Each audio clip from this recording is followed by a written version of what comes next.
Before we start the video, I would just like to thank all of you for your constant support. Special thanks to those who kept sending their prayers for my family and also, for those people who joined the membership of our channel. Thank you so much. I really appreciate all your support. Also, I will be giving away another Mesa Prime access on our Discord server. I will leave the link to our Discord server on the video description below. So yes, we will be discussing yet another BARUUK video. This time, I will be sharing a build for this frame which will let you have tons of fun playing with his exalted fist. But, that's not all. This build is also focused on semi-tanking and crowd control. I know you are kinda excited, so let's head to the build section of this video.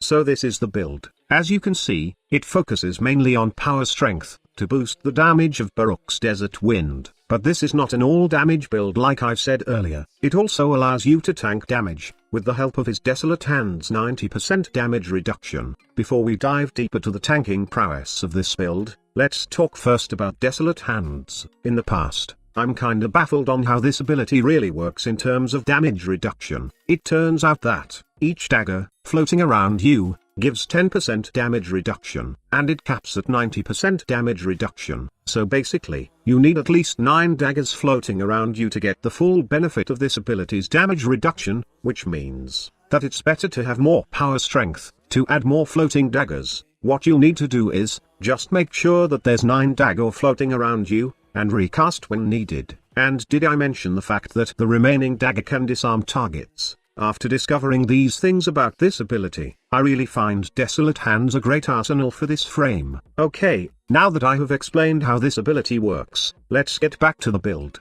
Aside from power strength, I also have the adaptation mod for more damage reduction, and I also have both Umbral Vitality and Umbral Intensify, to both increase the effective health and power strength of this frame. But these are not the only things that makes this build tanky. Aside from Desolate Hands and adaptation, you also have 40% damage reduction when your Serene Storm ability is active. In addition, BARUUK will auto-block any frontal attacks while Serene Storm is active. Desert Wind will also continue to block 80% of the frontal damage even while attacking or performing other actions. And lastly, your passive, called Restraint, will provide up to 50% damage resistance when the meter is completely depleted. If we take all that into account, then BARUUK is really a good tank and can even survive heavy hits from high-level enemies.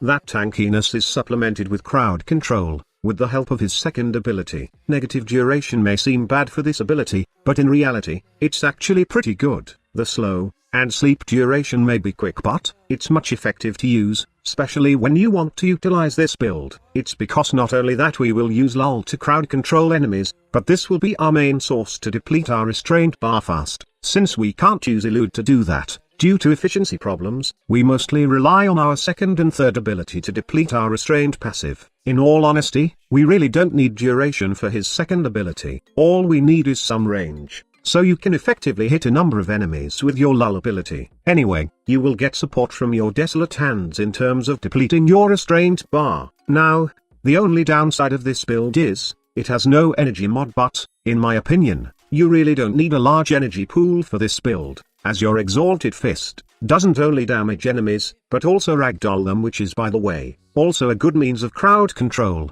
And also, I added the Rage mod on this build, to restore your energy. And lastly, both Desolate Hands and lull are pretty efficient in keeping your restraint level at bay. Before we end this video, let's talk about the damage part of this build. Now I will be honest here, you cannot use your Desert Wind effectively against level 130 plus enemies with lots of armors. What I mean by this is, damage-wise, you will have problems killing high-level units with lots of armor, just by using your Exalted Fist.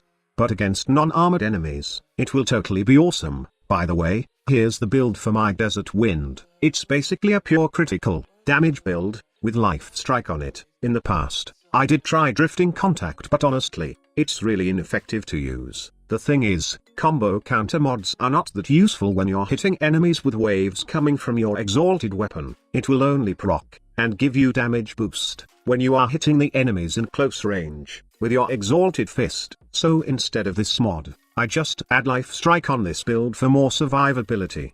If you think BARUUK is boring, then you should definitely try out this build. Now, that's the beauty of each frames. You may find them weak at first, but if you try to dig deeper, you will notice some amazing features in each frames, and then you can build it the way you want to. BARUUK is just one example of many frames. The people taught boring, but turns out that they just miss some valuable information about the frame, and I hope that I added more knowledge about BARUUK on this video. Now, go smash things with your iron fist, but before you do that, please do give this video a like if you enjoyed watching it, and don't forget to subscribe to see more informative Warframe content like this. Also, don't forget to join our Discord server for that Mesa Prime giveaway, and you can also follow me on Twitter if you want. Again, links are on the video description below. Thank you so much for watching. Squad Leader signing off.